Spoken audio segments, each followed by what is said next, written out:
Hi friends, welcome to home சமையல். இப்போ நம்ம ஹோம் சமையலில் என்ன பார்க்க போகிறோம்னா, இன்றைக்கி நம்ம ஊரில் சந்தை, காய்கறி சந்தை. நான் அதனால் காய்கறி கொஞ்சம் ஜாமான் வாங்கிட்டு வந்திருக்கேன். அது என்னென்னு உங்கள்கிட்ட சொல்கிறேன். இது வந்து தேங்காய் வந்து நான் வந்து 100 ரூபாய்க்கு வாங்கினேன். 5 தேங்காய் இருக்குது. அதுக்கப்புறம் வாழைக்காய் வந்து இங்கே வந்து சந்தையில் எப்படி விற்பாங்கன்னா, ஒரு தட்டு 20 ரூபா 10 ரூபா அந்த மாதிரி விற்பாங்க. நான் அதில் வந்து 20 ரூபாய்க்கு வாழைக்காய் வாங்கினேன். அந்த 2 குடமிளகாய் வந்து 30 ரூபா. அதுக்கப்புறம் காளான், அது வந்து ஒரு தட்டு வந்து 30 ரூபா. கத்திரிக்காய் ஒரு தட்டு 20 ரூபா. கேரட் 10 ரூபா. பீன்ஸ் 10 ரூபா. கான் வந்து சின்ன கான் வாங்கினேன். சின்ன கான் வந்து எனக்கு 20 ரூபா வந்துச்சு. அதுக்கப்புறம் சந்தையில் வந்து இந்த மாதிரி அப்பளம் நிறையாது விற்கும். எனக்கு வந்து இது தான் பிடிச்சிருந்துச்சு. இது ஒரு பாக்கெட் 20 ரூபா. இது வந்து பானிபூரி அப்பளம், இது ஒரு பாக்கெட் 30 ரூபா. இதுவும் வாங்கினேன். இது வந்து எல்லாமே கலந்துருக்கு, கலர் கலராக. குழந்தைங்களுக்கு ஸ்கூல் கொடுக்க நல்லாயிருக்கும், அதனால அது வாங்கினேன். வெங்காயம் வந்து 50 ரூபா. மிளகாய் வந்து 10 ரூபா. தக்காளி 50 ரூபா. புதினா மல்லி எல்லாம் சேர்த்து 10 ரூபா. முட்டைகோஸ் வந்து 20 ரூபா. இது வந்து பச்சை பயிறு. இது வந்து அப்படியே ஃப்ரெஷ்ஷாகவே கிடச்சிச்சு. எனக்கு ரொம்ப பிடிச்சிருந்துச்சி, அதனால் இது வாங்கினேன். இது வந்து 30 ரூபா சொன்னாங்க, நான் 20 ரூபாய்க்கு வாங்கினேன். இது வந்து லெமன். இது வந்து 20 ரூபாய்க்கு வாங்கினேன். நான் நைட் நேரத்தில் போனனால எனக்கு இந்த மாதிரி தான் கிடச்சிது. நான் இருந்து வாங்கிக்கிட்டேன், எனக்கு கொஞ்சம் யூஸாக இருக்கும்ன்ட்டு. நிறையாவும் கிடச்சிது. பூண்டு வந்து முழு பூண்டாக உதிரி பூண்டாகவே வாங்கிட்டேன். இது ஃபுல்லாக அரைச்சி வைக்க. இது 50 ரூபா வந்தது. இப்போ பாருங்கள், நான் வெள்ளைப்பூடை உரிச்சு எடுத்து காட்டினேன் பாருங்கள். நான் இந்த மாதிரியே வாங்கிட்டு வந்துட்டேன். எனக்கு இந்த மாதிரி வாங்கினா தான் வந்து பிடிக்கும். ஏன்னா ஈஸியாக வேலை உரித்து அரைச்சிடலாம். அதனால் இந்த மாதிரி வாங்கியிருக்கேன். இது ஒவ்வொரு பூடையும் பாருங்கள். இதில் பெருசு சிறுசு கலந்து தான் வரும். ஆனால் எனக்கு இது ரொம்ப பிடிச்சிருந்துச்சி. 50 ரூபாய்க்கு இது வந்து பரவாயில்ல, அதனால நான் 50 ரூபாய்க்கு இது வாங்கிட்டேன். ஆரஞ்சு பழம், இது வந்து 6 பழம் இருந்துச்சு. ஒரு பழத்தை பாப்பா எடுத்துட்டா. 5 பழம். 6 பழம் வந்து 50 ரூபா வந்துச்சு. இதுவும் தட்டில் தான் விற்கும், எல்லாமே பிளாஸ்டிக் தட்டில் வச்சு விற்கும். அதனால் இதை வாங்கினேன். அதுலேயுமே ஒரு பக்கம் கடிச்சிருக்கா. இது வந்து மொச்சப்பயிறு. இது நான் உங்கள்கிட்ட ஓப்பன் பண்ணி காட்டலை, இப்போ ஓப்பன் பண்ணி காட்டுறேன். இப்போ பாருங்கள், இது வந்து இந்த மாதிரி தான் இருக்கும். இதை வந்து இப்படி உரிச்சா இந்த மாதிரி பயிர் வரும். இதை வச்சு நம்ம குழம்பு வைக்கலாம். பயிரில் வந்து கறி மசால் போட்டு செய்யலாம். இதை வந்து டிஃப்ரெண்ட்டாக நிறையா செய்யலாம். ரொம்ப நல்லாயிருக்கும், ரொம்ப டேஸ்டியாகவும் இருக்கும். இல்லைனா எலும்பு, நெஞ்சு எலும்பு, எந்த எலும்பாவது வாங்கி அந்த கறி குழம்புல இதை போட்டு வச்சா ரொம்ப சூப்பராக இருக்கும். அதனால் இது வாங்கிட்டு வந்தேன். இது எனக்கு ரொம்ப பிடிக்கும், என்னுடைய ஃபேவரட். இதுதான் நான் சந்தையில் வாங்கின எல்லா பொருளும். இப்போ இது எல்லாத்தையும் நான் எப்படி ஃப்ரிட்ஜில் அரேஞ்ச் பண்ணுறேன் அப்படின்னு நான் உங்களுக்கு காட்டுறேன். இது வந்து எங்கள் 3 பேர்த்துக்கு 10 நாளைக்கான ஜாமான்கள். ஒரு வாரத்துக்கு தாராளமாக வரும். எங்கள் 3 பேர்த்துக்கு இது கரெக்டாக இருக்கும். இதுதான் நான் சந்தையில் வாங்கிட்டு வந்த ஜாமான். இப்போ நான் எல்லாத்தையும் ஃப்ரிட்ஜில் ஸ்டோர் பண்ண போகிறேன். பண்ணும்பொழுது உங்கள்கிட்ட காட்டுறேன். இப்போ இஞ்சி இலை பொடி இதை வந்து நான் அடுத்த வீடியோவில் எப்படி அரைக்கணும்னு சொல்லித்தரேன். ஒரு மாதத்துக்கு ஸ்டோர் பண்ணி வச்சுக்கிற மாதிரி. அதனால் இப்போ நான் அதை கட்டி எடுத்து வச்சிடுறேன். இது ஒன்றும் ஆகாது. நீங்கள் அப்போ காற்று படுற மாதிரி லைட்டாக திறந்து வச்சு எங்கேயாவது வைங்க, நாளைக்கு அரைக்கலாம். இப்போ இது வந்து ஃப்ரிட்ஜ் ட்ரே. நம்ம அன்றைக்கி கழுவி வச்சுருந்தோம்ல போன வீடியோவில், அந்த ட்ரேயில் வந்து நான் கீழே வந்து ஒரு டிஷ்யூ பேப்பர் வைக்கிறேன். ரெட்டையாக வைக்க போகிறேன். இப்போ இந்த கேப்புக்கு ஒரு டிஷ்யூ வச்சுட்டேன். ஃப்ரிட்ஜு வந்து நான் வந்து காய்கறி வந்து நாங்கள் 3 பேர் இருக்கனால ஒரு தடவை சந்தைக்கு போய்ட்டு வந்தால் 10 நாள் வச்சுக்கிருவேன். அதுக்காண்டி தான் நம்ம எப்படி பாதுகாத்து வைக்கிறோம் அப்படின்றதான். இப்போ நான் கீழே வந்து ஒரு டிஷ்யூ வச்சுட்டேன். இப்போ இதில் வந்து நான் காய்கறி எல்லாத்தையும் வந்து உள்ளே அடுக்க போகிறேன். இந்த மாதிரி வந்து பை வந்து நான் ஏற்கனவே வாங்கி வச்சுருந்தேன். இது சூப்பர் மார்க்கெட்டில் கிடச்சிது. இது எவ்வளோ இருக்குன்னு எனக்கு சம்திங் ஞாபகம் இல்லை. 30 ரூபா இருக்குன்னு நினைக்கிறேன். நான் வந்து பெரிய பாக்கெட்டே வாங்கிட்டேன் 60 ரூபாய்க்கு. எனக்கு 6 பீஸ் இருந்தது. இப்போ இதில் தான் நான் பழத்தை காய்கறி எல்லாம் வைக்க போகிறேன்.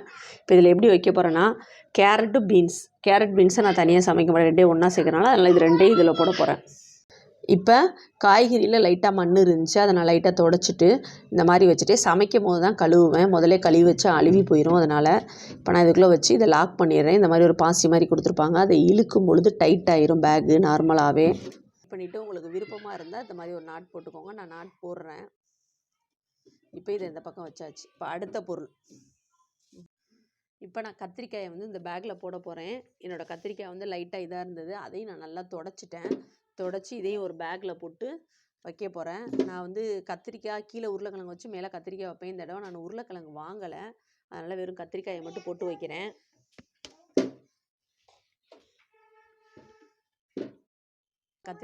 இப்போ நான் கத்திரிக்காய் எல்லாத்தையும் உள்ளே போட்டுட்டேன். இந்த பேக்கையும் க்ளோஸ் பண்ணிடுவோம். இதையும் இந்த மாதிரி சைடில் வச்சிடுறேன். கத்திரிக்காய் மேலே கூட வைக்கலாம், ஒன்றும் ஆகாது. இப்போ இதை ஒரு பக்கம் வச்சாச்சு. அடுத்து என்னென்னு பார்ப்போம். இப்போ இந்த மாதிரி நான் உள்ளே ஒரு டிஷ்யூ வச்சுக்கிட்டேன். மிளகாய் இதை வந்து மேலே உள்ள காம்பை வந்து இப்படி உடைச்சிடணும். உடைச்சிட்டு இந்த மாதிரி போட்டு வச்சுக்கிறணும். அப்போ தான் ரொம்ப நாளைக்கு வருந்தா பாருங்கள். இன்னொன்று உடைக்கிறேன். இந்த மாதிரி எல்லாத்தோட மண்டையும் இந்த மாதிரி உடச்சி உள்ளே போட்டுக்கிறேன். பாருங்கள், நான் எல்லாத்தையும் உள்ளே போடுறேன். மிளகா இது நீங்கள் மூடையே தேவையில்லை, இந்த மாதிரி ஓப்பனாகவே வைக்கலாம். எந்த வித அழுகவும் செய்யாது, ஒன்றுமே ஆகாது. 10 நாளைக்கு தாராளமாக வரும். நான் 15 நாள் கூட யூஸ் பண்ணுவேன். அடுத்து சந்தைக்கு போய்ட்டு கூட எனக்கு மிளகா மீதி இருக்கும். இந்த மாதிரி மிளகாவோட காம்பை எடுத்துகிட்டு வைக்கும் பொழுது மிளகா வீணாகவே ஆகாது. 15 நாளைக்கு அப்படியே இருக்கும்.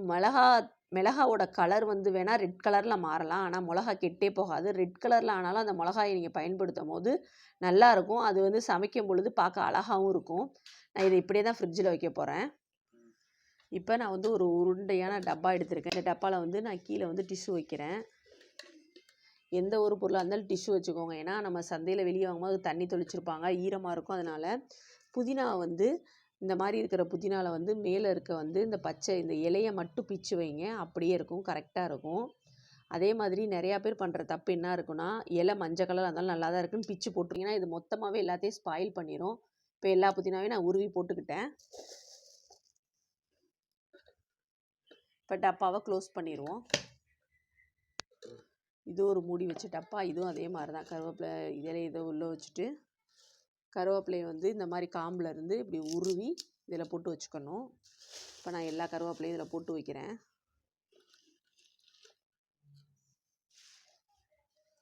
இப்போ எல்லாத்தையும் போட்டாச்சு. இதையும் க்ளோஸ் பண்ணி தக்காளி எல்லாத்தையும் அரேஞ்ச் பண்ணிட்டேன். பார்த்தீங்களா? இப்போ நம்ம தக்காளி வந்து ஃப்ரிட்ஜில் இருக்கும்போது திடீர்னு நமக்கு ஒன்று பழமாக தேவைப்படுது அப்படின்னா டக்குன்னு பழத்தை பார்த்து எடுத்துடலாம். அதனால தான் இந்த மாதிரி நான் ட்ரேயில் வைக்கிறேன்.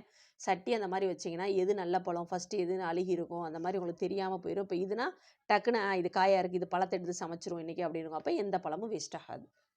இது வந்து இப்போ நான் ஒரு நீல மாதிரி டப்பா எடுத்திருக்கேன். இந்த மாதிரி டப்பா தான் கொத்தமல்லிக்கு கரெக்டாக இருக்கும். இதுக்கு மட்டும் நான் 2 டிஷ்யூ வைக்கிறேன். ஏன்னா கொத்தமல்லி இலையில் வந்து அதிகமான ஈரப்பசம் வேறு இருக்கும். ஒன்று சீக்கிரமாகவே கெட்டு போயிடும். அதுக்காண்டி இந்த மாதிரி வச்சுருக்கேன். இப்போ நான் வாங்கிட்டு வந்த கொத்தமல்லியில் இதோட காம்பு பகுதியை வந்து நான் வெட்டி எடுக்க போகிறேன். இதை வந்து நான் கழுவி ஃப்ரிட்ஜில் வைக்க முடியாது, கொத்தமல்லியில் கெட்டு போயிடும். அதனால் நான் இந்த மாதிரி நறுக்கி இதை வச்சுக்கிருவேன். சமைக்கும் போது கழுவிக்கிடுவேன். உங்களுக்கு எவ்வளோ தூரம் எதாவது தெரியுதோ அவ்வளோ தூரம் வெட்டிடுங்க. நான் வந்து நல்லாவே வெட்டிட்டேன். ஏன்னா எனக்கு இந்த நம்ம நாட்டு மல்லியில் தான் அதை யூஸ் பண்ண முடியும். இந்த மாதிரி இதில் வந்து இதை யூஸ் பண்ணால் நல்லா இருக்காது. அதனால் இந்த மாதிரி நான் நறுக்கி எடுத்துட்டேன். இப்போ இதை வந்து இந்த டப்பாவில் வைக்க போகிறேன். இதை வந்து உங்களுக்கு உங்கள் டப்பா எவ்வளோ அளவுக்கு இருக்கோ அந்த அளவுக்கு வெட்டிக்கணும். என்னோடய டப்பா வந்து இவ்வளோ இருக்கிறனால நான் இந்த பாதி அளவுக்கு வெட்டிடுறேன். வெட்டிட்டு இதை வந்து இப்படியே வைக்காமல் இந்த பக்கமுமா வைங்க. இந்த மாதிரி காம்பு பகுதியை வந்து சட்னி அந்த மாதிரி இதுக்கு யூஸ் பண்ணுங்கள். இதை வந்து குழம்புக்கு போடுங்க. அப்போ தான் நல்லாயிருக்கும். அப்போ தான் நம்ம எடுக்கும் போது ஈஸியாக இருக்கும். இதை வந்து வேஸ்ட் பண்ணாதீங்க. எல்லாமே யூஸ்ஃபுல்லாக தான் இருக்கும். உங்களுக்கு ரொம்ப ஈரமாக இருந்தால் மேலே ஒரு டிஷ்யூ போட்டுக்கோங்க. போட்டுட்டு இப்போ டப்பாவை க்ளோஸ் பண்ணிடலாம். இப்போ நான் ஃப்ரிட்ஜை ஓப்பன் பண்ணி காட்டுறேன். பாருங்கள், நான் வாங்கிட்டு வந்த வெஜிடபிள்ஸை மட்டும் எப்படி அடிக்கிறீங்க அப்படின்னு காட்டுறேன். இப்போ நான் வந்து ஃப்ரிட்ஜில் வந்து க்ளீன் பண்ணும்போது காட்டலை. இதில் 3 டப்பா வச்சுருக்கேன். இது எதுக்காண்டினா பால் யூஸ் பண்ணிவிட்டு மீதி இருந்தால் அதை வைக்கிறதுக்கு வேறு இடத்துல வச்சா கொட்டிடும். அதுக்காண்டி இது நான் யூஸ் பண்ண வெங்காயம் தக்காளி மத்தியானம் இருக்கிறத மீதி வச்சுருக்கேன் நைட்டுக்கு சமைக்கிறதுக்கு. இப்படி முன்னாடி இருந்தால் தான் நமக்கு தெரியும், அதை யூஸ் பண்ண நினைவு வரும். இது வந்து நான் சூப் வைக்கிறதுக்காண்டி இந்த மாதிரி அது கொஞ்சம் வாங்கி வச்சுருக்கேன். இது வந்து எசன்ஸ் ஐட்டம். அதை வந்து இந்த இடத்துல முன்னாடியே வச்சுருக்கேன். ஏன்னா வேறு இடத்துல வச்சா அது எல்லா இடத்துலையும் கரைப்பட்டுரும் அப்படின்றதுக்காண்டி. எலுமிச்சம்பழம் இதையும் நான் உள்ளே வைக்கல, வெளியே வச்சுருக்கேன். ஏன்னா உள்ளக்க வச்சா அது அழுகிடுது, எது நமக்கு தெரிய மாட்டேங்குது, நம்ம கண் பார்வையில் முன்னாடியே இருக்கட்டும் அப்படின்றதுக்காண்டி இப்படி வச்சுருக்கேன். அது வேறு இல்லாமல் நான் அடிக்கடி யூஸ் பண்ணுவேன். இது இஞ்சி டீக்கு. நான் வந்து டீக்கு வந்து நல்லா கெட்டியான இஞ்சி வாங்கி வச்சுருக்கேன். இது லைட்டாக மண்ணை தட்டி சுத்தம் பண்ணி வச்சுருக்கேன். அடிக்கடி எடுக்கும் போது கழுவிக்கிடுவேன். மிளகாய், மல்லி, கருவேப்பிலை எல்லாமே வந்து முன்னாடியே வச்சுருக்கேன். இதெல்லாம் நம்ம டக்குன்னு எடுக்கிற ஐட்டங்கள், அதனால் முன்னாடியே வச்சுருக்கேன். இது வந்து டொமேட்டோ சாஸ், தண்ணி பாட்டில் வச்சுருக்கேன். இதில் வந்து கொஞ்சம் நாட்டு பனங்கருப்பட்டி அது வச்சுருக்கேன். அதை அடிக்கடி யூஸ் பண்ணுவேன். இப்போ ஃப்ரீசரில் நான் என்ன வச்சுருக்கேன் அப்படின்னா பட்ரு வச்சுருக்கேன். இது வந்து சீஸ் ஐட்டம், ப்ரெட்டுக்கு தடவுறது. இது 2 ஃப்ரீசர்லேயே வச்சுருக்கேன். ஏன்னா அது வீணாக போயிடும் அப்படின்றதுக்காண்டி எப்போயுமே உள்ளே வச்சுருப்பேன். பால் பாக்கெட் எப்பவுமே வாங்கி ஸ்டாக் வச்சுக்கிறோம். குழந்தை இருக்க வீடுன்றனால நாங்கள் 3 பேர் இருக்கனால எங்களுக்கு இந்த பால் பாக்கெட் போதும். அதனால் நான் 10 ரூபா பாக்கெட் தான் வாங்குவேன். இப்போ தேங்காய் வந்து எல்லாருக்கும் வந்து தூள் தூளாக உதிரும், ஃப்ரிட்ஜு நாஸ்தி ஆயிரும் அப்படின்றக்காண்டி இந்த மாதிரி வச்சுருக்கேன். இந்த தேங்காய் ஆல்ரெடி நான் உடச்சி கொஞ்சம் பயன்படுத்தியிருக்கேன், அதனால் மீதியை வச்சுருக்கேன். இப்போ இதில் நான் வந்து கொத்தமல்லி இலை நம்ம எடுத்து டப்பாவில் பாக்ஸ் பண்ணி வச்சோம்னா அது இந்த இடத்துல வச்சுருக்கேன். இது வந்து பச்சை முச்சை பயிர் காமிச்சில்ல, அதையும் உரித்து டப்பாவில் போட்டு வச்சுட்டேன். ஏன்னா அப்போ தான் நீட்டாக இருக்கும், இல்லைனா அதுக்கு ஒரு ஸ்பேஸ் வேஸ்ட்டாக போயிடும். இது நான் ஏற்கனவே வச்சுருந்த பழைய காய்கறி, முட்டைகோஸ், சுரைக்காய் இந்த மாதிரி இருக்குது. இதையும் ஒரு பேக்கில் போட்டு முன்னாடி வச்சுருக்கேன், கீழே வைக்கலை. அப்போ தான் நம்ம சமைக்கும் போது இந்த பொருள் நம்ம கண்ணுக்கு தெரியும் அப்படின்றக்காண்டி முன்னாடி வச்சுருக்கேன். தக்காளி ட்ரே நான் சொன்னேன் பார்த்தீங்களா, இப்படி எடுத்தால் தான் நமக்கு எது பழுத்துருக்கு, எதை ஃபஸ்ட்டு யூஸ் பண்ணலாம், எதை அழுகணும் எல்லாமே நமக்கு தெரிஞ்சிடும். அதுக்காண்டி தான் நான் இந்த மாதிரி ட்ரேயில் வச்சுருக்கேன். ரொம்ப ஸ்பேஸ் விட்டாலும் தக்காளி சீக்கிரம் அழுகிரும், அதுக்காண்டி நான் சின்ன ஸ்பேஸாக தான் விட்ருக்கேன். இது எதுக்கு இந்த இடத்த நான் விட்டு வச்சுருக்கேன் அப்படின்னா, முட்டை, சில பலசரக்கு பொருள் சூப்பர் மார்க்கெட்டில் வாங்குற அந்த திங்ஸ் வைக்கிறக்காண்டி இந்த ஸ்பேஸ் விட்டுருக்கேன். இன்னும் நான் வாங்கலை. இது வந்து நம்ம காய்கறி நான் ஏற்கனவே சொன்னேன் இல்லையா, அதை ஃபுல்லாக இதில் அடிக்கிட்டேன். இப்போ நம்ம ஃப்ரிட்ஜ் வந்து தயாராகிருச்சு. ஓகே ஃப்ரெண்ட்ஸ், உங்களுக்கு இந்த வீடியோ பிடிச்சிருந்தா லைக் பண்ணுங்கள், கமெண்ட் பண்ணுங்கள், ஷேர் பண்ணுங்கள். மறந்துடாமல் சப்ஸ்கிரைப் பண்ணுங்கள். பக்கத்தில் உள்ள பெல் ஐக்கானை கிளிக் பண்ணுங்கள். பாய் ஃப்ரெண்ட்ஸ், நம்ம அடுத்த வீடியோவில் சந்திக்கலாம்.